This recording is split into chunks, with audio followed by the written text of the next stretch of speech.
ผมบ่សេចក្តីថ្លែងការណ៍របស់របបលោកហ៊ុនសែនចេញការពីថ្ងៃទី3ធ្នូបញ្ជាក់ថាវិទ្យុអសីសេរីនិងវិទ្យុសំឡេងសហរដ្ឋអាមេរិកហៅកាត់ថា VOA ដែលអាចបើកការិយាល័យរបស់ខ្លួននៅកម្ពុជាឡើងវិញបានចំណែកកាសែត The Cambodia Daily ក៏អាចចាប់ផ្ដើមប្រតិបត្តិការរបស់ខ្លួនឡើងវិញបានដែរនៅក្នុងករណីដោះស្រាយបំណុលពន្ធដាររួចរាល់ហើយប្រធានបណ្ដាញយុវជនកម្ពុជាលោកទឹមម៉ាឡៃគិតថាសេចក្តីសម្រេចរបស់ថ្នាក់ដឹកនាំជាតិអាចជាសិល្បៈនយោបាយធ្វើឲ្យប្រសើរឡើងរាល់ទម្រង់ការដឹកនាំបច្ចុប្បន្ននិងស្ដារមុខមាត់ប្រជាធិបតេយ្យដែលបន្លំភ្នែកប្រជាពលរដ្ឋនិងអន្តរជាតិតែប៉ុណ្ណោះលោកមើលឃើញថាទម្រង់ដឹកនាំក្នុងអាណត្តិទី6នេះហាក់ពុំមែនជាការដោះស្រាយដើម្បីបម្រើផលប្រយោជន៍ជាតិនិងលើកស្ទួយលទ្ធិប្រជាធិបតេយ្យពេញលេញនោះឡើយក្នុងទម្រង់នៃការបើកឲ្យទាំងសារព័ត៌មានទាំងអ្នកនយោបាយទាំងអង្គការសង្គមស៊ីវិលឬក៏ប្រជាពលរដ្ឋចូលរួមយ៉ាងពេញលេញក្នុងដំណើរការនៃការអភិវឌ្ឍដំណើរការនៃការធ្វើសកម្មភាពនយោបាយដំណើរការក្នុងទម្រង់ផ្សេងៗនៅក្នុងប្រទេសកម្ពុជានោះទេការដឹកនាំប្រភេទនេះនឹងបន្តឲ្យគ្រោះថ្នាក់ដល់ប្រជាពលរដ្ឋខ្មែរនិងអនាគតដល់កូនចៅជំនាន់ក្រោយផងដែរប្រជាពលរដ្ឋក្រមយុវជននិងអង្គការសង្គមស៊ីវិលទទូចដល់របបលហ៊ុនសែនត្រូវមានឆន្ទៈនយោបាយស្មោះត្រង់រួមគ្នាដើម្បីស្ដារលទ្ធិប្រជាធិបតេយ្យឡើងវិញព្រោះការរារាំងប្រព័ន្ធផ្សព្វផ្សាយព័ត៌មានពិតគឺជាការខាត់បងដ៏ធំធេងសម្រាប់សង្គមជាតិជាពិសេសសម្រាប់ដំណើរការប្រជាធិបតេយ្យនៅកម្ពុជាខ្ញុំបាទសេកបណ្ឌិតអាស៊ីសេរីពីរដ្ឋធានី Washington ចលនានាងស្ដាប់ជាទីមេត្រីពលរដ្ឋនិងក្រុមអ្នកវិភាគទាមទារឲ្យរបបលហ៊ុនសែនដោះលែងលោកកឹមសុខាបើកឲ្យគណៈបកសង្គ្រោះជាតិដំណើរការឡើងវិញនិងលើកលែងការចោទប្រកាន់លើអតីតនាយកព័ត៌មានអាស៊ីសេរីពីររូបទៀតដើម្បីបង្ហាញថារបបក្រុងភ្នំពេញពិតជាមានឆន្ទៈក្នុងការលើកស្ទួយប្រជាធិបតេយ្យនិងសេរីភាពសារព័ត៌មានពិតប្រាកដមែនចាលោកទីនសការីយ៉ារាយការណ៍ព័ត៌មាននេះក្រុមនៃវិភាគនិងបរិវត្តលើកឡើងថាពួកគាត់មិនទាន់មានជំនឿទៅលើរបបលហ៊ុនសែនដែលអះអាងពីការបដិញ្ញាចិត្តបើកចំហលទ្ធិប្រជាធិបតេយ្យនិងផ្ដល់សិទ្ធិសេរីភាពដល់ប្រព័ន្ធផ្សព្វផ្សាយឯករាជ្យនៅកម្ពុជាឡើងវិញនោះទេនេះវិភាគនយោបាយលោកកឹមសុខមានប្រសាសន៍នៅក្នុងនីតិវេទិកាអ្នកស្ដាប់អាស៊ីសេរីកាលពីរាត្រីថ្ងៃអង្គារទី4ធ្នូថាបើសិនជារបបលហ៊ុនសែនពិតជាចង់ស្ដារលទ្ធិប្រជាធិបតេយ្យមែននោះត្រូវផ្ដល់សិទ្ធិសេរីភាពដល់អង្គការសង្គមស៊ីវិលប្រព័ន្ធផ្សព្វផ្សាយឯករាជ្យផ្ដល់សិទ្ធិសេរីភាពជូនមន្ត្រីគណៈបកប្រឆាំងទាំង118រូបឡើងវិញនិងត្រូវរៀបចំឲ្យមានការបោះឆ្នោតពាក់កណ្ដាលអាណត្តិឡើងវិញជាដើមក៏ប៉ុន្តែមកទល់ពេលនេះលោកកឹមសុខបានយល់ថារបបក្រុងភ្នំពេញបានត្រឹមតែចេញសេចក្តីថ្លែងការណ៍និងការអះអាងពីការបដិញ្ញាចិត្តនេះតែជាក់ស្ដែងរបបនេះមិនទាន់បានបង្ហាញចំហលើការដោះស្រាយបញ្ហាទាំងអស់នេះនៅឡើយទេរំលាយគេចោលឬបំបត្តិគេដោយវិធីណាមួយដែលជាវិធីមិនត្រឹមត្រូវហើយពីព្រោះតែយើងខ្លាចនៅការចាញ់ឆ្នោតរបស់យើងអាហ្នឹងមិនមែនជាដំណើរទៅកាន់ប្រជាធិបតេយ្យពិតប្រាកដទេដូច្នេះអ្វីដែលគាត់បង្ហាញហ្នឹងវាគ្រាន់តែជាការដោះសារនយោបាយទេបើចង់ឲ្យវិលទៅកាន់ប្រជាធិបតេយ្យវិញដោយដែលខ្ញុំជម្រាបខាងដើមវិលទៅកាន់ការបោះឆ្នោតដោយសេរីត្រឹមត្រូវយុត្តិធម៌រដ្ឋសភាជារដ្ឋសភាតំណាងប្រជារាស្ត្រហើយដើម្បីសេរីត្រឹមត្រូវនឹងយុត្តិធម៌បានគឺថាយើងមិនមែនលេងតែ118ហ្នឹងទេគឺលេងស្ថាប័ននយោបាយរបស់គេដើម្បីឲ្យគេទៅប្រកួតប្រជែងក្រសួងការបរទេសអះអាងពីការបើកចំហលទ្ធិប្រជាធិបតេយ្យសិទ្ធិសេរីភាពរបស់អង្គការសង្គមស៊ីវិលនិងការបង្រួបបង្រួមជាតិជាដើមអ្នកនាំពាក្យគណៈបកប្រជាជនកម្ពុជាលោកសុកអេសានបានសរសេរនៅក្នុងប្រព័ន្ធ Telegram កាលពីថ្ងៃទី4ធ្នូថា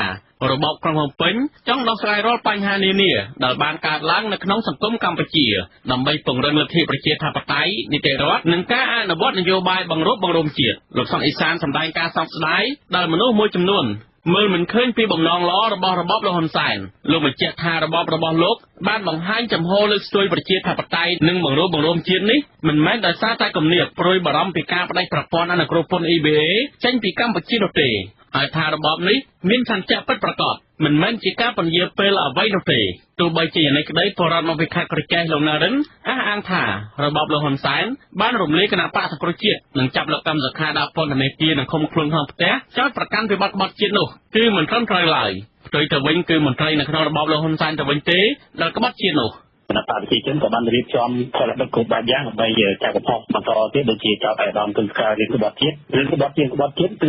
គឺជាការចោទតាមខាងរបស់គណៈបកប្រជាជនឬរដ្ឋាភិបាលរបស់លោកហ៊ុនសែនទេព្រមប្រជាពលរដ្ឋទៅលោកចិត្តប្រើខួរក្បាលគិតហើយ បើយើងគិតទៅអ្នកដែលនិយាយឆន្ទៈរៀនតែម្ដងហើយអ្នកដែលធ្វើឲ្យប្រជាជនមានទុក្ខលំបាករាល់ថ្ងៃអ្នកនឹងឲ្យថាប្រជាជនរកស្រកទឹកថ្មីក៏រត់ដូចមានទូយ៉ាងដូចទៅពូតោមអីទៅដើមមានចិនអីមកកាងមកអីហ្នឹងទៅហើយមានយួនចូលស្រុកមានអីហ្នឹងហើយគាត់អាចតែការពារនៅ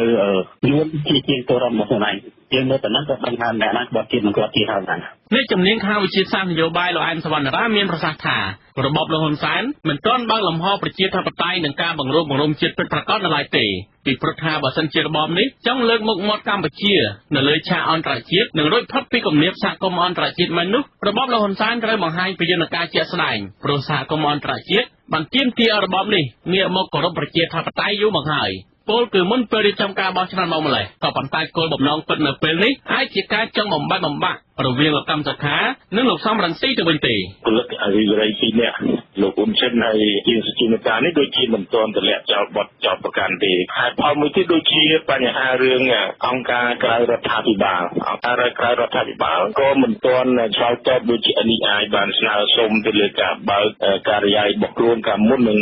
ងខែបិទ NEI នេះគឺក៏អត់ទាន់ឆ្លើយតបថានឹងឲ្យមានការដំណើរការឬក៏សកម្មភាពរបស់ខ្លួននៅក្នុងកម្ពុជាដែរហើយចំណុចនេះទៀតខ្ញុំចង់បញ្ជាក់មកខាងប្រព័ន្ធផ្សព្វផ្សាយវិញគឺបណ្ដាញវិទ្យុដែលផ្សព្វផ្សាយបន្តហ្នឹងបើសិនបើក្នុងការសុំអាជ្ញាប័ណ្ណរបស់វិទ្យុផ្សេងដែលមិនអនុញ្ញាតឲ្យវិទ្យុផ្សេងផ្សាយបន្តនេះតើគួរមានវិធានការអីឧទាហរណ៍ថាបើសេរីភាពឲ្យគេផ្សាយយើងគួរបង្ហាញថាគេគួរតែបំពេញលក្ខខណ្ឌច្បាប់អ្វីខ្លះនេះវិភាគលើកឡើងថាការបង្ហាញចំហរបស់របបក្រុងភ្នំពេញនៅពេលនេះមិនមែនជាការវិការមួយច្បាស់លាស់ក្នុងការវិលមកគោរពប្រជាធិបតេយ្យនិងបង្រួបបង្រួមជាតិនោះទេគឺជាការដោះសារដើម្បីចង់បន្លំភ្នែករាជតែប៉ុណ្ណោះក៏ប៉ុន្តែបើសិនជារបបនេះនៅតែអស់បន្លាយពេលលបាយនយោបាយហើយចង់កំទេចគណៈបកប្រឆាំងឲ្យបែកមែននោះក៏នឹងមិនមានអាយុកាលវែងដែរព្រោះថាបច្ចុប្បន្ននេះរបបក្រុងភ្នំពេញកំពុងតែរងសម្ពាធ3ទី1សម្ពាធពីសហគមន៍អន្តរជាតិដែលប្រឈមនឹងការផ្ដាច់ប្រព័ន្ធអនុគ្រោះពន្ធ EBA ទី2សម្ពាធពីប្រជាពលរដ្ឋរបស់ខ្លួននិងទី3សម្ពាធពីផ្ទៃក្នុងរបស់គណៈបកកណ្ដាលអំណាចខ្លួនឯងដោយសារថាមន្ត្រីនៅគៀកនឹងលោកហ៊ុនសែនមានក្រុមហ៊ុននាំចូលផលិតផលទៅកាន់ទីផ្សារអឺរ៉ុបជាច្រើនដែលនឹងធ្វើឲ្យប៉ះពាល់ដល់ផលប្រយោជន៍អ្នកទាំងនោះដែរមិនមែនប៉ះតែលើប្រជាពលរដ្ឋនិងកម្មកររោងចក្រប៉ុណ្ណោះទេខ្ញុំទីនសាការីយ៉ាអសិរ័យប្រធានាធិបតីវ៉ាស៊ីនតោនចលនានាងជាទីមេត្រីសកម្មជនមន្ត្រីមូលដ្ឋានគណៈបកប្រឆាំងនិងគណៈបកនយោបាយនានាស្វាគមន៍ការសាររើច្បាប់បើកផ្លូវឲ្យសមាជិកគណៈកម្មការនយោបាយនៃគណៈបកសង្គ្រោះជាតិចំនួន118នាក់ឲ្យធ្វើនយោបាយឡើងវិញប៉ុន្តែពួកគេទាមទាររបបក្រុងភ្នំពេញសងតំណែងតួនាទីក្រុមប្រឹក្សាឃុំសង្កាត់និងបញ្ឈប់សកម្មភាពរដ្ឋបិទសិទ្ធិធ្វើនយោបាយរបស់គណៈបកប្រឆាំងនៅកម្ពុជាតទៅទៀតចលនាថនថារ៉ូរាយការណ៍ប្រធានក្រុមប្រឹក្សាជាប់ឆ្នោតនៅសង្កាត់អូចាក្រុងបាត់ដំបងកញ្ញាស៊ិនច័ន្ទពៅរ៉ូសិតបញ្ជាក់ថានៅពេលរបបក្រុងភ្នំពេញផ្ដល់សេរីភាពធ្វើនយោបាយឲ្យមន្ត្រីជាន់ខ្ពស់បកប្រឆាំង118នាក់ឡើងវិញគឺមានន័យថាគណៈបកសង្គ្រោះជាតិត្រូវមានសិទ្ធិធ្វើនយោបាយនៅកម្ពុជាដោយស្វ័យប្រវត្តិហើយត្រូវសងតួនាទីក្រុមប្រឹក្សាជាប់ឆ្នោតឲ្យមន្ត្រីបកប្រឆាំងដែលពលរដ្ឋបានបោះឆ្នោតគ្រប់គ្រងវិញចឹងបើខ្ញុំជាគេលើកលែង118នាក់ទៅអស់ឲ្យធ្វើនយោបាយឡើងវិញមានតែគណៈបកសង្គ្រោះជាតិទៅយ៉ាងដូចហ្នឹងក៏ប៉ុន្តែបើសិនខ្ញុំចំណោម118នាក់នេះគេចារណាថាអ្នកនេះអត់សមនឹងលើកតម្រាំទេហើយវាមិនធំនឹងអ្វីដែលគេបំបីបំបាក់គណៈបកសង្គ្រោះជាតិឲ្យបែកចិត្តទេរដ្ឋសភាឯកបកប្រកាសថាសភាកំពុងសាររើបទបញ្ញត្តិច្បាប់នានាដើម្បីបើកផ្លូវឲ្យអ្នកនយោបាយជាប់បំរាមអាចធ្វើសកម្មភាពនយោបាយឡើងវិញមុនពេលកំណត់របស់តុលាការកំពូលមន្ត្រីជាន់ខ្ពស់គណៈបកសង្គ្រោះជាតិ118នាក់ត្រូវបានតុលាការរបបក្រុងភ្នំពេញចេញសារលេខាហាមឃាត់សិទ្ធិមិនឲ្យធ្វើនយោបាយនៅកម្ពុជាកាលពីថ្ងៃទី16ខែវិច្ឆិកាឆ្នាំ2018ស្របពេលជាមួយគ្នានឹងការរំលែកគណៈបកប្រឆាំងដែលមិនដឹងស្នើសុំដកហូតសិទ្ធិធ្វើនយោបាយអ្នកទាំងនោះការនោះគឺក្រសួងមហាផ្ទៃដោយមានការជំរុញពីគណៈបកហ៊ុនស៊ិនប៉ិចនិងគណៈបកយុវជនកម្ពុជាអ្នកនាំពាក្យរដ្ឋសភាលោកលេងពេញឡុងអះអាងថាតំណាងរាស្ត្រគណៈបកប្រជាជនកម្ពុជាចំនួន87រូបកំពុងសិក្សាឡើងវិញនៅបទបញ្ញត្តិច្បាប់មួយចំនួននិងសេចក្តីស្នើច្បាប់ដើម្បីដាក់ជូនរដ្ឋសភាក្នុងគោលបំណងស្នើសុំឲ្យមានការលើកលែងបំរាមផ្អាកមិនឲ្យធ្វើសកម្មភាពនយោបាយប៉ុន្តែមិនមែនបានន័យថាមន្ត្រីបកប្រឆាំងទាំង118នាក់អាចត្រូវបានមេដឹកនាំរបបក្រុងភ្នំពេញស្នើសុំព្រះមហាក្សត្រលើកលែងទាំងអស់ទេគឺវិសោធនកម្មច្បាប់ថ្មីនឹងបើកផ្លូវឲ្យមេដឹកនាំរបបក្រុងភ្នំពេញស្នើសុំលើកលែងបំរាមតែអ្នកនយោបាយណាដែលមិនបានធ្វើសកម្មភាពណាដែលរបបក្រុងភ្នំពេញចាត់ចូលជាសកម្មភាពបំផ្លាញជាតិប៉ុណ្ណោះប្រធានគណៈបកសង្គ្រោះជាតិប្រចាំខេត្តកែបលោកលុនភុនគាំទ្រការសាររើច្បាប់បើកផ្លូវឲ្យក្រុមអ្នកនយោបាយ118នាក់ធ្វើសកម្មភាពនយោបាយវិញប៉ុន្តែលោកបានស្ដីបន្ទោសថាមូលហេតុនៃវិបត្តិនយោបាយនេះកើតចេញពីរបបសពថ្ងៃដែលបំបិទសិទ្ធិពួកគេ ហើយការប្រកួតសិទ្ធិឲ្យពួកគេធ្វើនយោបាយវិញនេះដោយសារសម្ពាធអន្តរជាតិមិនមែនរបបកុងភ្នំពេញចិត្តល្អទេដោយសារពីមុនមករដ្ឋាភិបាលដែលកណ្ដាលកបនោះបានចងឥឡូវត្រូវឲ្យដោះស្រាយទៅវិញបើអញ្ចឹងទេប្រទេសកម្ពុជាអត់មានលទ្ធិប្រជាធិបតេយ្យហើយវាដោយសារសំខាន់គឺអន្តរជាតិនោះទៅជាអាជ្ញាកណ្ដាលតែម្ដងតោះផ្លាយលើកនេះណាយើងចង់បានអញ្ចឹងយើងមិនអាចដល់ពេលបោះឆ្នោតហើយយើងចោលប្រកាន់គេថាគេក្បត់ជាតិទៅទម្លាយបាក់គេចោលប្រទេសកណ្ដាល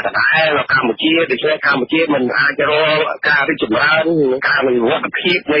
លទ្ធិប្រជាធិបតេយ្យបានទេបើធ្វើតែរបៀបហ្នឹងក្រសួងការបរទេសនិងសហប្រតិបត្តិការអន្តរជាតិអះអាងថាការធ្វើវិសោធនកម្មឲ្យមន្ត្រីបកប្រឆាំង118នាក់ទទួលបានសិទ្ធិធ្វើនយោបាយឡើងវិញជាវិធានការរបស់របបកុងភ្នំពេញក្នុងការធានាពង្រឹងលទ្ធិប្រជាធិបតេយ្យនិងលំហនយោបាយនៅកម្ពុជាអ្នកនាំពាក្យគណៈបកហ៊ុនស៊ិនប៉ិចលោកនុបសុធិរិទ្ធប្រាប់អាស៊ីសេរីថាថ្មីបើគណៈបកនេះបានចូលរួមប្តឹងរំលាយប្រឆាំងនិងដឹងមន្ត្រីជាន់ខ្ពស់បកប្រឆាំង118នាក់ហាមឃាត់សិទ្ធិធ្វើនយោបាយ5ឆ្នាំប៉ុន្តែគណៈបកនេះស្វាគមន៍ការសម្រេចរបស់រដ្ឋសភាឯកបកក្នុងការសាររើបំរាមនេះឡើងវិញថាជាដំណោះស្រាយល្អសម្រាប់ដោះស្រាយវិបត្តិនយោបាយបច្ចុប្បន្នប៉ុន្តែអ្នកនាំពាក្យរូបនេះមិនឆ្លើយសំណួរពីគូជំហររបស់គណៈបកហ៊ុនស៊ិនប៉ិចចំពោះការទាមទារមកវិញនៅទូនាទីស្រោចឆ្អប់របស់សមាជិកក្រុមប្រឹក្សាសង្កាត់ជាង 5,000 នាក់នៅទូទាំងប្រទេសទេយើងគិតថារដ្ឋាភិបាលគឺគិតថាច្បាប់យ៉ាងនេះគឺជាការល្អប្រសើរមួយជាកម្មការនយោបាយនៅកម្ពុជាដែលមានភាពស្រាលយើងគិតថាយើងគណៈបកហ៊ុនស៊ិនប៉ិចនៅតែជាដៃគូគណៈបកប្រជាជនកម្ពុជាទៅគណៈបកនយោបាយខ្លះមិនគាំទ្រការដកសិទ្ធិធ្វើនយោបាយមន្ត្រីជាន់ខ្ពស់គណៈបកសង្គ្រោះជាតិនិងការរំលាយគណៈបកប្រឆាំងទេគណៈបកទាំងនោះមានដូចជាគណៈបកអំណាចខ្មែរគណៈបកភ្លើងទៀនគណៈបកសិទ្ធិមនុស្សគណៈបកជាតិនិយមនិងគណៈបកប្រជាធិបតេយ្យមូលដ្ឋានជាដើមអ្នកនាំពាក្យគណៈបកប្រជាធិបតេយ្យមូលដ្ឋានលោកលឹកសុធាស្វាគមន៍យន្តការផ្សះផ្សានិងបង្រួបបង្រួមអ្នកនយោបាយចាប់ផ្ដើមពីចំណុចផ្ដល់សិទ្ធិឲ្យអ្នកនយោបាយ118នាក់ឡើងវិញគណៈបកនេះរក្សាចំហនៅតែទាមទារឲ្យរបបកុងភ្នំពេញផ្ដល់សុពលភាពទូនីតិជូនក្រុមប្រឹក្សាជាប់ឆ្នោតតាមគុំសង្កាត់ឲ្យមន្ត្រីបកប្រឆាំងវិញទើបជារឿងល្អព្រោះមន្ត្រីមូលដ្ឋានទាំងនោះទទួលបានការគាំទ្រពីប្រជាពលរដ្ឋប្រសិនបើរដ្ឋាភិបាលអនុញ្ញាតឲ្យអ្នកនយោបាយគណៈបក្សសង្គ្រោះជាតិទាំង118រូបហើយអាចធ្វើនយោបាយវិញនោះពួកយើងស្វាគមន៍ពួកគាត់ទាំងអស់ស្វាគមន៍នេះក្នុងន័យថាពួកគាត់អាចចូលរួមជាមួយគណៈបក្សប្រជាធិបតេយ្យមូលដ្ឋានក៏បាន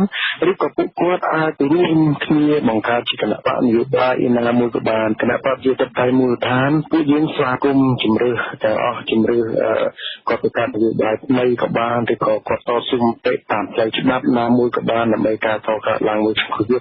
អ្នកវិភាគនយោបាយនិងសង្គមមើលឃើញថាការវិវត្តស្ថានភាពនយោបាយចុងក្រោយនេះអាចជាជំហានដំបូងសម្រាប់ដោះស្រាយវិបត្តិនយោបាយបច្ចុប្បន្នប៉ុន្តែទាមទារឲ្យរបបកុងភ្នំពេញមានឆន្ទៈដោះស្រាយតាមសេចក្តីថ្លែងការណ៍ដោយមិនមានល្បិចកលនយោបាយនៅពីក្រោយរឿងនេះទើបដំណោះស្រាយនេះអាចដើរទៅមុខបានខ្ញុំបាទថនថរ៉ូអាស៊ីសេរីពីរដ្ឋធានី Washingtonបាទលោកនាងកំពុងតាមដានស្ដាប់ការផ្សាយរបស់វិទ្យុអាស៊ីសេរីពីរដ្ឋធានី Washington សហរដ្ឋអាមេរិកតើការបើកលំហសិទ្ធិសេរីភាពរបស់របបក្រុងភ្នំពេញនៅពេលនេះជាការស្ដារលទ្ធិប្រជាធិបតេយ្យពិតប្រាកដឬក៏យ៉ាងណាបាទសូមលោកនាងរងចាំស្ដាប់សេចក្តីរាយការណ៍ពិស្ដារជុំវិញបញ្ហានេះនៅក្រៅការផ្សាយព័ត៌មានប្រចាំថ្ងៃនាពេលបន្តិចទៀតនេះបាទសូមអរគុណជាព័ត៌មានពីខេត្តមណ្ឌលគិរីវិញម្ដងជនជាតិដើមភាគតិចភ្នងរស់នៅឃុំដាក់ដាំស្រុកអូរាំងចំនួន70គ្រួសារបាននាំគ្នាផ្តិតមេដៃដាក់ញត្តិស្នើឲ្យអាជ្ញាធរឃុំដកមេភូមិចេញពីតំណែងបន្ទាប់ពីពួកគេបានរកឃើញថាមេភូមិពូត្រែងលោកប្លង់សេងមានជាប់ពាក់ព័ន្ធនឹងការលក់ដីព្រៃសហគមន៍ដោយខុសច្បាប់ចាលោកវ៉ែនសុមេតរាយការណ៍ព័ត៌មាននេះតំណាងសហគមន៍ភូមិពូត្រែងឃុំដាក់ដាំនៅថ្ងៃពុធទី4ធ្នូអំពាវនាវឲ្យអាជ្ញាធរឃុំជួយអន្តរាគមន៍ករណីមេភូមិពូត្រែងលោកប្លង់សេងខុបខិតលក់ដីព្រៃអភិរក្សដែលសហគមន៍គោរពបូជាជាច្រើនឆ្នាំមកហើយតំណាងសហគមន៍ភូមិពូត្រែងលោកតើយធីប្រាប់អាស៊ីសេរីថាអ្នកភូមិចំនួន70គ្រួសារបានផ្តិតមេដៃដាក់ញត្តិទៅរដ្ឋបាលឃុំដាក់ដាំដើម្បីឲ្យអាជ្ញាធរឃុំស៊ើបអង្កេតមេភូមិពូត្រែង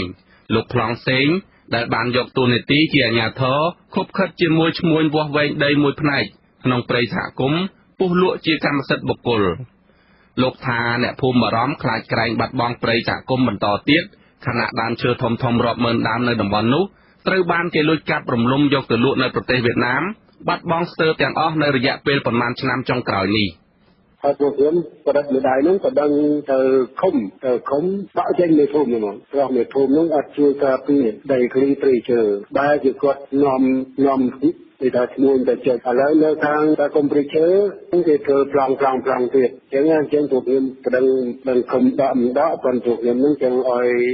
ខ្ញុំធ្វើការសិក្សារឿងហ្នឹងមេភូមិហ្នឹងដើម្បីដកចេញមេភូមិហ្នឹងបរិះដដែលបន្ថែមថាថ្មីនេះតំណាងសហគមន៍បាននាំគ្នាសុំកិច្ចអន្តរាគមន៍ពីមន្ត្រីការពារសិទ្ធិមនុស្សនៃសមាគមអាត់ហុកខេត្តមណ្ឌលគិរីឲ្យចុះស៊ើបអង្កេតទីតាំងនោះដោយផ្ទាល់តាមរយៈពាក្យបណ្ដឹងរបស់សហគមន៍ដែលមានស្នាមមេដៃអ្នកភូមិចំនួន70គ្រួសារសូមឲ្យមន្ត្រីសិទ្ធិមនុស្សស៊ើបអង្កេតលើពាក្យបណ្ដឹងរបស់អ្នកភូមិដែលបានដាក់ទៅអាជ្ញាធរឃុំឲ្យជួយរកដំណោះស្រាយជូនពួកគាត់សហគមន៍ភូមិពូត្រៃឲ្យដឹងថាព្រៃសហគមន៍នេះមានផ្ទៃដីជាង 2000 ហិកតាដែលសហគមន៍បានស្នើទៅក្រសួងកសិកម្មចុះបញ្ជីជាព្រៃអភិរក្សសមរភាពកាលពីឆ្នាំ 2008 ហើយមកទល់នឹងពេលនេះនៅមិនទាន់មានការឆ្លើយតបនៅឡើយទេមេឃុំដាក់ដាំលោកចាស់ណាមានប្រសាសន៍ថាអាជ្ញាធរឃុំមិនទាន់ទទួលពាក្យបណ្ដឹងរបស់សហគមន៍នៅឡើយទេលោកថាអាជ្ញាធរឃុំនឹងមិនអនុញ្ញាតឲ្យមានការជួញដូរដីព្រៃអភិរក្សនៅក្នុងព្រៃសហគមន៍នោះទេព្រោះព្រៃនៅតំបន់នោះជាព្រៃការពាររបស់សហគមន៍ភូមិពូត្រែងដែលមន្ត្រីជំនាញបានចុះវាស់វែងកំណត់ជាព្រៃអភិរក្សរួចហើយអ្នកភូមិក៏បានស្នើសុំចុះបញ្ជីជាព្រៃអភិរក្សទៅក្រសួងកសិកម្មដែរហើយបើខ្ញុំដឹងមិនអាចអនុញ្ញាតលក់ទេព្រោះអីដែលសហគមន៍សម្រាប់បំរុងទឹកហើយនឹងការធ្វើប្រើប្រាស់ដល់ហូតជាមួយផលដូចជាផលដូចជាដូចចង់ដូចដេញគាត់ឆ្លប់រត់អីហ្នឹងនៅសហគមន៍បានគាត់ថានេះបើគាត់យកទៅលក់អាហ្នឹងមិនត្រូវនឹងគាត់ថាខ្ញុំគាត់ទៅហ្នឹងគាត់ថាបើជាស្ដែងអត់នេះទេខ្ញុំមកដល់ខ្ញុំវិញមន្ត្រីសម្របសម្រួលសមាគមអាត់ហុកខេត្តមណ្ឌលគិរីលោកអៀងមេងលីយល់ថាអាជ្ញាធរពាក់ព័ន្ធត្រូវស៊ើបអង្កេតករណីនេះក្រោយពីទទួលពាក្យបណ្ដឹងពីក្រមពលរដ្ឋលោកថាបើអាជ្ញាធររកឃើញថាមេភូមិប្រព្រឹត្តកំហុសដោយការចោទប្រកាន់មែនអាជ្ញាធរពាក់ព័ន្ធត្រូវចាត់វិធានការរដ្ឋបាលនិងបញ្ជូនសំណុំរឿងនេះទៅតុលាការបើរកឃើញថាមេភូមិរូបនោះមានជាប់ពាក់ព័ន្ធនឹងបទល្មើសព្រហ្មទណ្ឌមែនអាជ្ញាធរថ្នាក់លើគួរតែស៊ើបអង្កេតឲ្យបានដឹងថាតើប្រជាពលរដ្ឋនឹងគាត់មានបញ្ហាអ្វីឲ្យប្រកបថាតើមេភូមិនឹងគាត់ប្រព្រឹត្តដោយអ្វីពីការចោទប្រកាន់របស់ប្រជាពលរដ្ឋដែរទេបើសិនជាមានការចោទប្រកាន់ដោយប្រជាពលរដ្ឋដែលបានប្តឹងមែនអាជ្ញាធរគួរតែចាត់វិធានការរដ្ឋបាលបើសិនជារកឃើញថាមានការពាក់ព័ន្ធនឹងបទល្មើសព្រហ្មទណ្ឌគួរតែបញ្ជូនរឿងនេះទៅតុលាការមន្ត្រីខ្លំមើលសិទ្ធិមនុស្សរូបនេះយល់ថាមិនមានជនណាមួយមានសិទ្ធិកាន់កាប់ដីសាធារណៈរបស់រដ្ឋនោះទេតែបើមានការលក់ដូរព្រៃអភិរក្សអាជ្ញាធរមានសិទ្ធិដកហូតដីនោះមកវិញប្រជាសហគមន៍ភូមិពូត្រែងបន្ថែមថាព្រៃសហគមន៍ភូមិពូត្រែងផ្ដល់ផលប្រយោជន៍ជាច្រើនដល់ប្រជាពលរដ្ឋរាប់រយគ្រួសារនិងជាតំបន់ព្រៃមានដើមស្រល់សម្រាប់ប្រមូលអនុផលព្រៃឈើនិងយកប្រភពទឹកអូរធម្មជាតិប្រើប្រាស់ក្នុងសហគមន៍ជាពិសេសគឺជាព្រៃគោរពបូជាបែបប្រពៃណីជនជាតិដើមភាគតិចទៀតផងខ្ញុំបាទបែនសុមេតអាស៊ីសេរីពីរដ្ឋធានី Washington ចលនានាងជាទីមេត្រីព័ត៌មានពីវិស័យការងារវិញម្ដងរបាយការណ៍របស់គម្រោងរោងចក្រកាន់តែប្រសើរនៅក្នុងឆ្នាំ2018របស់អង្គការអន្តរជាតិខាងការងារហៅកាត់ថា ILO រកឃើញថាការគោរពលក្ខខណ្ឌការងារតាមរោងចក្រមានភាពប្រសើរជាងមុនប៉ុន្តែមិនទាន់បាន 50% នៅឡើយរបាយការណ៍ប្រចាំឆ្នាំដែលចេញផ្សាយកាលពីថ្ងៃទី4ខែធ្នូបង្ហាញថាការអនុលោមតាមច្បាប់ការងារនៅតាមបណ្ដារោងចក្រគឺបានប្រសើរឡើងពី 32% មក 41% ការអនុលោមតាមច្បាប់ការងារនេះនៅតែមិនទាន់គ្រប់ផ្នែកនៅឡើយផ្នែកដែលនៅទាមទារឲ្យមានការធ្វើឲ្យប្រសើរឡើងបន្ថែមទៀតនោះគឺពាក់ព័ន្ធទៅនឹងពលកម្មកុមារការបើកប្រាក់ឈ្នួលនិងប្រាក់រង្វាន់និងការរើសអើងនៅកន្លែងការងារជាដើមប្រធានគម្រោងរោងចក្រកាន់តែប្រសើរអ្នកស្រី Esther Germans ទាមទារឲ្យមានកិច្ចខិតខំប្រឹងប្រែងពីដៃគូពាក់ព័ន្ធដើម្បីដឹកនាំភាពផ្លាស់ប្ដូរនៅក្នុងវិស័យឧស្សាហកម្មមួយនេះដោយសារតែការកែលម្អលក្ខខណ្ឌការងារនៅក្នុងរោងចក្រដើរតួនាទីយ៉ាងសំខាន់ដើម្បីភាពរីកចម្រើននៃឧស្សាហកម្មកាត់ដេរដែលជួយឲ្យកម្ពុជាមានកេរ្តិ៍ឈ្មោះល្បីនិងជាទីផលិតទំនិញដែលមានក្រមសីលធម៌ល្អរបាយការណ៍ប្រចាំឆ្នាំនេះវិតម្លៃស្ថានភាពការងារពីខែឧសភាឆ្នាំ2017ដល់ខែមិថុនាឆ្នាំ2018និងពិនិត្យមើលរោងចក្រចំនួន464រោងចក្រប្រធានសហភាពសហជីពកម្ពុជាលោករងឈុនសង្កេតឃើញថាលក្ខខណ្ឌការងារនៅតាមរោងចក្រនិងការគ្រប់សិទ្ធិកម្មករគិតមកត្រឹមចុងឆ្នាំ2018នេះក៏នៅមិនទាន់មានភាពប្រសើរឡើងនៅឡើយលោកថាយ៉ាងហោចណាស់ នៅសល់ប្រមាណ 50% ទៀតដែលជាចំណុចខ្វះខាតនឹងត្រូវកែលម្អឲ្យបានប្រសើរឡើងនៅតាមបណ្ដារោងចក្របញ្ហាទាំងនោះរួមមានបរិស្ថានខ្យល់ចេញចូលនៅក្នុងរោងចក្រការថែទាំសុខភាពកម្មករក្នុងរោងចក្រសិទ្ធិសេរីភាពរបស់សហជីពនៅតែមានការគៀបសង្កត់និងគម្រាមកំហែងពីថៅកែជាបន្តបន្ទាប់ជាពិសេសច្បាប់សហជីពក៏នៅតែមានចំណុចខ្វះចន្លោះច្រើនដែរហើយយើងនិយាយមកមើលច្បាប់សហជីពមិនទាន់បានធ្វើការកែលម្អនៅឡើយទេហើយមានបទល្មើសជាច្រើនដែលដាក់បន្ទុក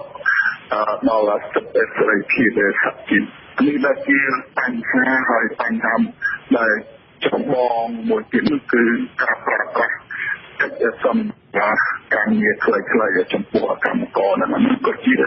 ចំណោមបញ្ហាហើយក៏មិនទាន់បានការកែលម្អផងដែរជាលក្ខខណ្ឌការងារគឺជាកត្តាកំណត់មួយនៅក្នុងចំណោមលក្ខខណ្ឌជាច្រើនផ្សេងទៀតក្នុងការបន្តទទួលបានការអនុគ្រោះពន្ធពីសហភាពអឺរ៉ុបទោះជាយ៉ាងនេះក្តីលក្ខខណ្ឌនៃការគោរពសិទ្ធិមនុស្សនិងប្រជាធិបតេយ្យក៏ជាកត្តាចម្បងនៅក្នុងកិច្ចព្រមព្រៀងនៃការអនុគ្រោះពន្ធនេះដែរចំណុចនេះជាទីមេត្រីអធិធិធវិជ្ជបណ្ឌិត Bittner នឹងត្រូវដង្ហែទៅបញ្ចុះនៅចេតិយនៅខាងមុខមន្ទីរពេទ្យជ័យវរ្ម័នទី 7 នៅក្នុងខេត្តសៀមរាបនៅថ្ងៃពុធទី 5 ខែធ្នូនេះកម្មវិធីដង្ហែអធិធិធដែលផ្សព្វផ្សាយដោយមន្ទីរពេទ្យជ័យវរ្ម័នទី 7 បញ្ជាក់ថាពិធីដង្ហែអធិធិធដោយថ្មើរជើងនឹងចាប់ផ្ដើមចេញពីព្រលានយន្តហោះខេត្តសៀមរាបដើម្បីឆ្ពោះទៅមន្ទីរពេទ្យជ័យវរ្ម័នទី 7 ដោយជួបជុំគ្នានៅម៉ោង 8 ព្រឹកក្នុងនោះមានព្រះសង្ឃ 72 អង្គក្រុមគ្រួសារលោក Bittner មន្ត្រីនៅមន្ទីរពេទ្យនិងអាជ្ញាធរមូលដ្ឋាននៅក្នុងខេត្តសៀមរាបចំណែកឯប្រជាពលរដ្ឋក៏អាចចូលរួមពិធីដង្ហែនេះនៅតាមដងផ្លូវដែលក្បួនដង្ហែធ្វើដំណើរកាត់កម្មវិធីរបស់ក្រសួងព្រះបរមរាជវាំងឲ្យដឹងថាព្រះមហាក្សត្រព្រះបាទនរោត្តមសីហមុនីនិងសម្ដេចវររាជមាតាមុនីនាថសីហនុនឹងយាងជាអធិបតីនៅក្នុងពិធីនិងប្រទានគ្រឿងសក្ការៈបូជានៅចេតិយជាទីតម្កល់អធិធិធរបស់លោក Bittner នៅព្រឹកថ្ងៃប្រហ័សទី 6 ខែធ្នូដែលជាថ្ងៃបញ្ចប់នៃពិធីបុណ្យស្ថាបនិកមន្ទីរពេទ្យគុណធបុប្ផាលោកវិជ្ជបណ្ឌិត Bittner បានទទួលមរណភាពនៅក្នុងជន្មាយុ71ឆ្នាំកាលពីថ្ងៃទី 9 ខែកញ្ញានៅប្រទេសស្វីសដោយជំងឺលោកត្រូវចាត់ទុកថាជាបុគ្គលឆ្នើមឬជាពេទ្យទេវតានៅក្នុងការជួយសង្គ្រោះកុមារកម្ពុជាចាប់តាំងពីលោកបានដំណើរការមន្ទីរពេទ្យគុណធបុប្ផាកាលពីឆ្នាំ 1992 មកលោកបានបង្កើតឲ្យមានមន្ទីរពេទ្យគុណធបុប្ផាចំនួន 5 ដើម្បីឆ្លើយតបទៅនឹងស្ថានភាពជំងឺរបស់កុមារកម្ពុជាក្នុងរយៈពេលប្រមាណជាង 25 ឆ្នាំមកនេះមន្ទីរពេទ្យគុណធបុប្ផាបានចំណាយថវិកាអស់ជាង $630 លាននៅក្នុងការផ្តល់សេវាព្យាបាលជំងឺដល់កុមារនិងស្ត្រីមានផ្ទៃពោះនៅទូទាំងប្រទេសកម្ពុជាដោយឥតគិតថ្លៃចាប់ព័ត៌មានដាច់ដោយឡែកមួយទៀតមជ្ឈមណ្ឌលជាតិកម្ចាត់មីនកម្ពុជាហៅកាត់ថាស៊ីម៉ាក់មានទិសដៅបោះសម្អាតផ្ទៃដីមីនឲ្យបានជាង110 គីឡូម៉ែត្រការ៉េនៅក្នុងឆ្នាំ 2019 ថ្លែងនៅក្នុងកិច្ចប្រជុំបូកសរុបលទ្ធផលការងារប្រតិបត្តិការឆមាសទី 2 ឆ្នាំ 2018 នៅមជ្ឈមណ្ឌលជាតិកម្ចាត់មីនកម្ពុជាកាលពីថ្ងៃទី 3 ខែធ្នូប្រធានស៊ីម៉ាក់លោកហេងរតនាថ្លែងថាក្នុងអំឡុង10 ខែឆ្នាំ 2018 គ្រាប់មីននិងយុទ្ធភ័ណ្ឌមិនទាន់ផ្ទុះជាង 30,000 គ្រាប់បានបោះសម្អាតចេញពីផ្ទៃដីជាង 72 គីឡូម៉ែត្រការ៉េនិងបង្កាត់កូនសំណក់ហិតមីនបាន 67 ក្បាលដើម្បីជួយការងារសម្អាតមីនលោកថានៅក្នុងឆ្នាំ 2019 ខាងមុខស៊ីម៉ាក់នឹងមានគម្រោងថ្មីៗប្រហែល 30 ទៀតក្នុងនោះគម្រោងថ្មីៗចំនួន 5 នឹងចាប់ផ្ដើមបាននៅដើមឆ្នាំក្រោយដែលមានថវិកាប្រមាណពី 14 ទៅ 15 លានដុល្លារអាមេរិកលោកហេងរតនាបន្តថាតាមរយៈជំនួយថ្មីៗនៅក្នុងឆ្នាំ 2019 ដែលមានទឹកប្រាក់ប្រមាណពី 16 ទៅ 18 លានដុល្លារអាមេរិកស៊ីម៉ាក់នឹងអាចបន្តបោសសម្អាតនៅលើផ្ទៃដីចាប់ពី 110 ទៅ 120 គីឡូម៉ែត្រការ៉េលោកហេងរតនាថ្លែងថាជប៉ុនជាប្រទេសទី 1 ដែលបានផ្ដល់ជំនួយដល់សកម្មភាពបោសសម្អាតនេះនៅកម្ពុជាច្រើនជាងគេក្នុងចំណោមប្រទេសមួយចំនួនទៀតរួមទាំងសហរដ្ឋអាមេរិកផងបច្ចុប្បន្នមជ្ឈមណ្ឌលសកម្មភាពកម្ចាត់មីនកម្ពុជាមានមន្ត្រីជំនាញប្រតិបត្តិការដោះមីនជាង 450 នាក់និងមានគ្រឿងចក្រកំទេចមីន 11 គ្រឿងដែលអាចរំដោះផ្ទៃដីមានមីនបានជាង 2,750 ហិកតាក្នុងមួយឆ្នាំលោកបន្តថាចាប់តាំងពីឆ្នាំ 1992 មកបុគ្គលិកស៊ីម៉ាក់បានកំទេចគ្រាប់មីននិងយុទ្ធភ័ណ្ឌមិនទាន់ផ្ទុះចំនួនជាង 3 លានគ្រាប់គឺប្រមាណ 72% នៃគ្រាប់មីនដែលបន្សល់ទុកនិង 53% នៃផ្ទៃដីសរុបដែលមានគ្រាប់មីននៅកម្ពុជារបាយការណ៍របស់ស៊ីម៉ាក់បង្ហាញថា ចាប់តាំងពីឆ្នាំ1979រហូតដល់ខែវិច្ឆិកាឆ្នាំ2018កម្ពុជាមានជនរងគ្រោះដោយសារមីនសរុបជិត 65,000 នាក់ក្នុងនោះជិត 20,000 នាក់បានស្លាប់ហើយអ្នករបួសដែលធ្លាក់ខ្លួនពិការមានជាង 40,000 នាក់ចាលោកដានៀងប្រិមត្តអ្នកស្ដាប់ជាទីមេត្រីលោកដានៀងទៅបានស្ដាប់ព័ត៌មានប្រចាំថ្ងៃរបស់វិទ្យុអាស៊ីសេរីដែលរៀបចំជូនដោយនាងខ្ញុំសុជីវីពីរដ្ឋធានី Washington សូមអញ្ជើញលោកដានៀងរងចាំស្ដាប់សេរីរាយការណ៍ពុស្ដាប់ផ្សេងទៀតនៅពេលបន្តិចទៀតនេះ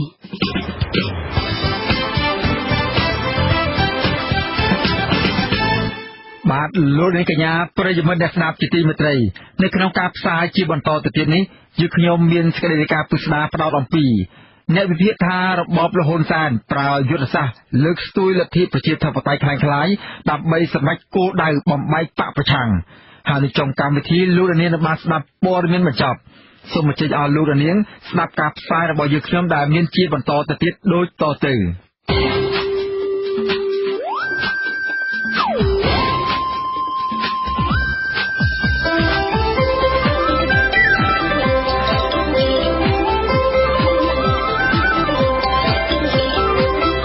សេចក្តីរាយការណ៍ពិស្ដា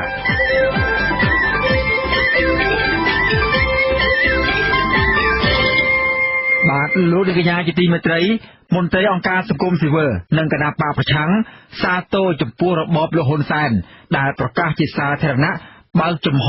លំហសេរីភាពប្រជាធិបតេយ្យនិងស្នើឲ្យសភាឯកបករបស់ខ្លួនធ្វើវិសោធនកម្មច្បាប់ស្តីពីគណៈបកនយោបាយដើម្បីបើកផ្លូវឲ្យមន្ត្រីគណៈបកប្រឆាំងទាំង118រូបមានសិទ្ធិធ្វើនយោបាយឡើងវិញក៏ប៉ុន្តែអ្នកវិភាគលើកឡើងថារបបលហ៊ុនសែនមិនមានបំណងបង្រួបបង្រួមជាតិបើកលំហសិទ្ធិសេរីភាពនិងលទ្ធិប្រជាធិបតេយ្យពិតប្រាកដឡើយបាទពីរដ្ឋធានី Washington លោកទីនសាការីយ៉ារាយការណ៍ពិស្ដាជំវិញព័ត៌មាននេះអ្នកវិភាគលើកឡើងថារបបលហ៊ុនសែនកំពុងលេងល្បែងនយោបាយថ្មីមួយទៀតដើម្បីបង្ហាញឲ្យសហគមន៍ជាតិអន្តរជាតិមើលឃើញថារបបនេះបានកែប្រែឥរិយាបថដឹកនាំរបស់ខ្លួនងាកមកគោរពគោលការណ៍ប្រជាធិបតេយ្យឡើងវិញក៏ប៉ុន្តែអ្នកវិភាគពន្យល់ថាការបដិញ្ញាចិត្តរបស់របបលហ៊ុនសែននេះគឺជាទិសដៅចង់បំបែកគណៈបកសង្គ្រោះជាតិឲ្យបានជោគជ័យតែប៉ុណ្ណោះពីព្រោះក្រោយពីរំលាយហើយបកនេះនៅតែមានកម្លាំងខ្លាំងរឹងមាំដដែលនោះអ្នកជំនាញខាងវិទ្យាសាស្ត្រនយោបាយលោកអែមសវណ្ណរាមមានប្រសាសន៍ថារបបលហ៊ុនសែនសមាជិកសភាបានស្នើឲ្យអង្គសភាឯកបកធ្វើវិសោធនកម្មច្បាប់ស្តីពីគណៈបកនយោបាយដើម្បីបើកផ្លូវឲ្យមន្ត្រីបកប្រឆាំងវិលមកធ្វើនយោបាយវិញបាននោះគឺជាការជំរុញឲ្យគណៈបកប្រឆាំងឲ្យឆាប់បែកគ្នា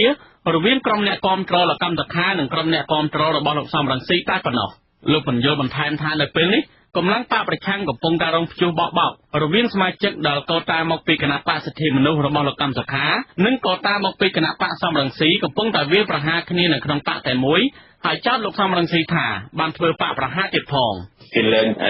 ដេញខ្លាមួយចេញហើយយកខ្លាមួយឃុំហ្នឹងទៅគេប្រឡែងខ្លាពីរហ្នឹងឲ្យជួបចូលរើទាំងហ្នឹងគេយុទ្ធសាស្ត្រ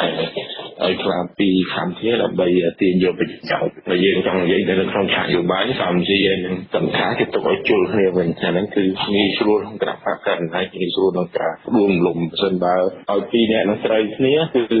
មិនអាចទេប្រជាពលរដ្ឋក៏នៅមានជំនឿទៅលើពីរអ្នកហ្នឹងដែរអញ្ចឹងបើសិនពីរអ្នកជួបគ្នាផលប្រយោជន៍គឺមកគណៈបកកាន់អំណាចរដ្ឋសភាឯកបកបានចេញសេចក្តីជូនដំណឹងថាតំណាងរាស្ត្រគណៈបកប្រជាជនកម្ពុជាចំនួន87រូបបានធ្វើសេចក្តីស្នើច្បាប់ស្តីពីវិសោធនកម្មមាត្រា45ថ្មីស្ទួននៃច្បាប់ស្តីពីគណៈបកនយោបាយដែលចែងបន្ថែមវគ្គខណ្ឌមួយថ្មីនៅក្នុងមាត្រា45ថ្មីស្ទួនមួយដែលអាចបង្កើតគណៈបកនយោបាយឬចូលរួមក្នុងគណៈបកនយោបាយឬចូលឈ្មោះឲ្យគេបោះឆ្នោតឬធ្វើសកម្មភាពណាមួយគាំទ្រឬប្រឆាំងគណៈបកណាមួយបានឡើយបុគ្គលដែលបានតុលាការសម្រេចហាមឃាត់ការធ្វើសកម្មភាពនយោបាយនេះនឹងអាចទទួលបានវិញនៅសិទ្ធិធ្វើនយោបាយពេញលេញដោយពេញច្បាប់បន្ទាប់ពីផុតរយៈពេលនៃការហាមឃាត់ដែលកំណត់ដោយសាលដីការបស់តុលាការកំពូលឬក្នុងករណីដែលបុគ្គលនោះត្រូវបានផ្ដល់នីតិសម្បទាឡើងវិញដោយព្រះមហាក្សត្រតាមសំណើរបស់នាយករដ្ឋមន្ត្រីនិងតាមសេចក្តីស្នើរបស់ក្រសួងមហាផ្ទៃសេចក្តីជូនដំណឹងនេះបញ្ជាក់ឲ្យច្បាស់តាមផ្លូវច្បាប់អំពីករណីបុគ្គលដែលត្រូវបានតុលាការហាមឃាត់ការធ្វើសកម្មភាពនយោបាយហើយបើកលទ្ធភាពឲ្យបុគ្គលទាំងនោះទទួលបាននីតិសម្បទាឡើងវិញតាមច្បាប់នេះវិសោធនកម្មនេះគឺមានគោលបំណងពង្រឹងលទ្ធិប្រជាធិបតេយ្យសេរីពហុបកនីតិរដ្ឋព្រមទាំងលើកកម្ពស់ស្មារតីបង្រួបបង្រួមជាតិអគ្គលេខាធិការរដ្ឋសភាលោកលេងបៃឡុងថ្លែងនៅក្នុងសន្និសីទកាសែតកាលពីថ្ងៃទី3ធ្នូថាការធ្វើវិសោធនកម្មច្បាប់នេះ គឺដើម្បីផ្ដល់នីតិសម្បទាជូនមន្ត្រីបកប្រឆាំងណាដែលលោកហ៊ុនសែនស្នើទៅព្រះមហាក្សត្រដើម្បីឲ្យមានឱកាសមកធ្វើនយោបាយឡើងវិញបានច្បាប់នេះវាថាពាក់ព័ន្ធណាស់ទៅពាក់ព័ន្ធចំពោះអ្នកដែលត្រូវច្បាប់ដែលត្រូវតុលាការកំពូលហាមឃាត់មិនឲ្យធ្វើសកម្មភាពនយោបាយជាពាក់ព័ន្ធអញ្ចឹងយើងនិយាយច្បាស់ទៅថាពួក118រូបនេះថាវាពាក់ព័ន្ធហើយពាក់ព័ន្ធច្បាប់នេះហើយប៉ុន្តែត្រង់ថានៅសម័យយុរដ្ឋមន្ត្រីលោកសូមឲ្យប្រំទេសម្បទាឲ្យណាខ្ញុំមិនដឹងទេយើងមិនដឹងថាលោកសូមឲ្យណាព្រោះនឹងជាលោកជាអ្នកសម្រាប់ប៉ុន្តែច្បាប់នេះគឺមិនមែនពាក់ព័ន្ធតែ118តាមយើងប្រើទៅក្រោយទៀតប្រើរហូតដល់ទៀតហើយចំពោះរឿងសភានឹងរដ្ឋបាលគឺថាយើងអត់ដឹងថារដ្ឋបាលគាត់ធ្វើអីទេប៉ុន្តែគឺជាសេចក្តីស្នើច្បាប់ដែលរត់ដែលតំណាងនេះលោកធ្វើមកឆ្លើយតបទៅនឹងការលើកឡើងនេះនៃវិភាគនយោបាយលោកកឹមសុខមានប្រសាសន៍ថារបបលហ៊ុនសែនកំពុងតែលេងល្បែងនយោបាយថ្មីមួយទៀតដើម្បីឲ្យមន្ត្រីបកប្រឆាំងមួយចំនួនវិលចូលនយោបាយឡើងវិញពិសេសគឺចង់ឲ្យមន្ត្រីបកប្រឆាំងធ្វើសង្គ្រាមនៅក្នុងបកដើម្បីឈានទៅរកផ្លូវបំបែកគ្នាមួយមិនមែនជាការលើកដំកើងលទ្ធិប្រជាធិបតេយ្យអ្វីនោះឡើយគេដំណឹងឃើញចេះទេគោលដៅរបស់គេ118មានសិទ្ធិធ្វើនយោបាយក៏ប៉ុន្តែឲ្យគណៈបកសង្គ្រោះជាតិវិលមកធ្វើនយោបាយមានគណៈបកសង្គ្រោះជាតិដើម្បីប្រកួតប្រជែងវិញអត់មានលោកសំរងស៊ីក៏អត់និយាយដល់លោកកឹមសុខានោះមានន័យថាគេបលែង118មកហ្នឹងអត់មានកន្លែងជ្រកទេបើអត់មានកន្លែងជ្រកគោលដៅរបស់គេឲ្យអ្នក118ហ្នឹងមកឆ្លោះគ្នាមក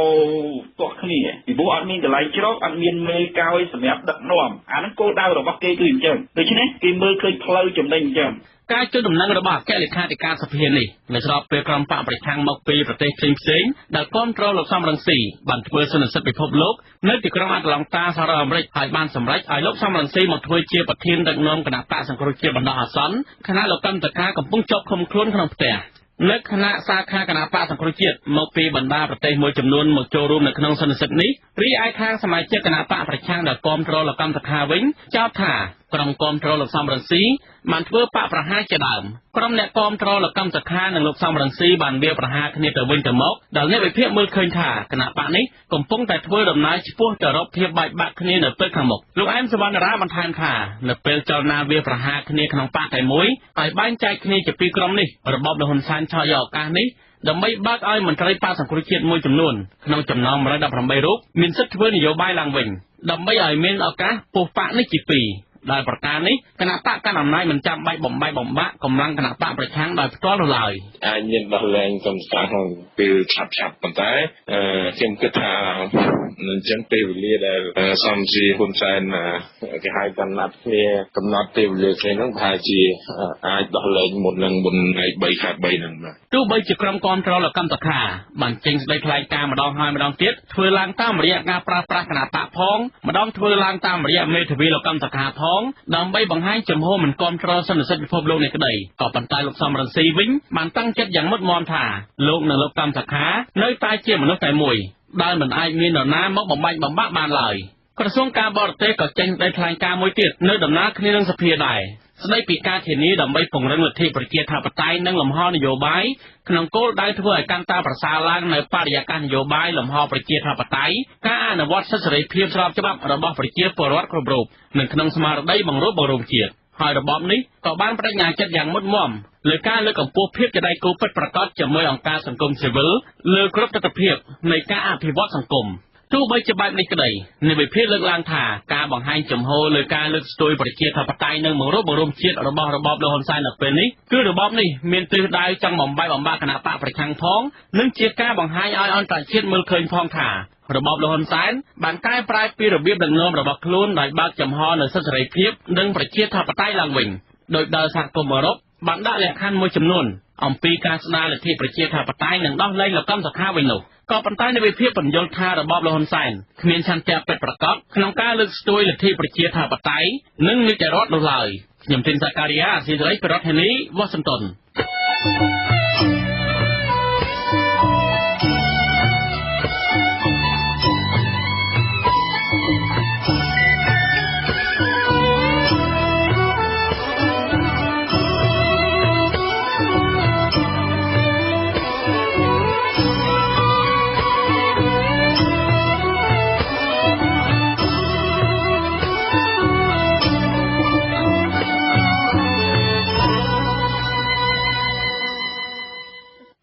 បន្តទៅទៀតនេះនាងខ្ញុំសុជីវីសូមជូនព័ត៌មានបញ្ចប់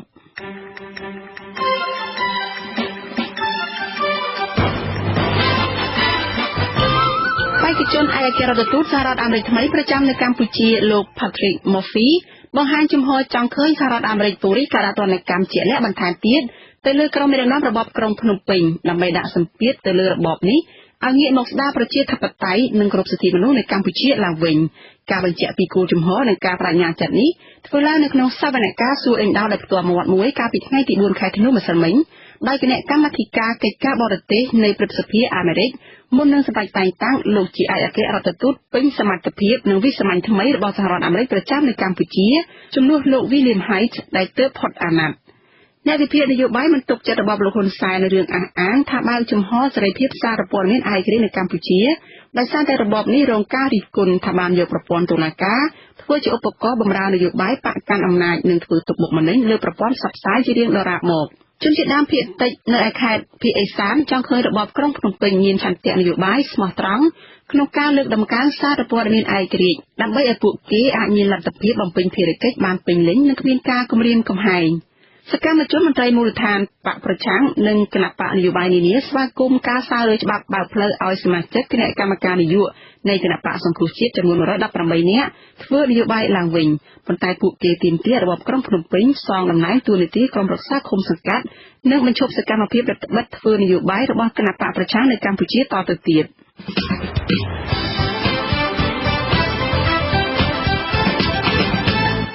បាទលោកនាងកញ្ញាប្រិយមិត្តអ្នកស្ដាប់ជាទីមេត្រីការផ្សាយរយៈពេល1ម៉ោងនៃវិទ្យុអសីសេរីជាភាសាខ្មែរនៅពេលនេះចប់តែប៉ុណ្ណេះយើងខ្ញុំសូមជូនពរដល់លោកអ្នកនាងព្រមទាំងក្រុមគ្រួសារទាំងអស់ឲ្យជួបប្រកបតែនឹងសេចក្តីសុខចម្រើនរុងរឿងកុំបីឃ្លៀងឃ្លាតឡើយខ្ញុំបាទសេបណ្ឌិតនាងខ្ញុំសុជីវីព្រមទាំងក្រុមការងារទាំងអស់នៃវិទ្យុអសីសេរីសូមអរគុណនិងសូមជម្រាបលាចាសសូមជម្រាបលា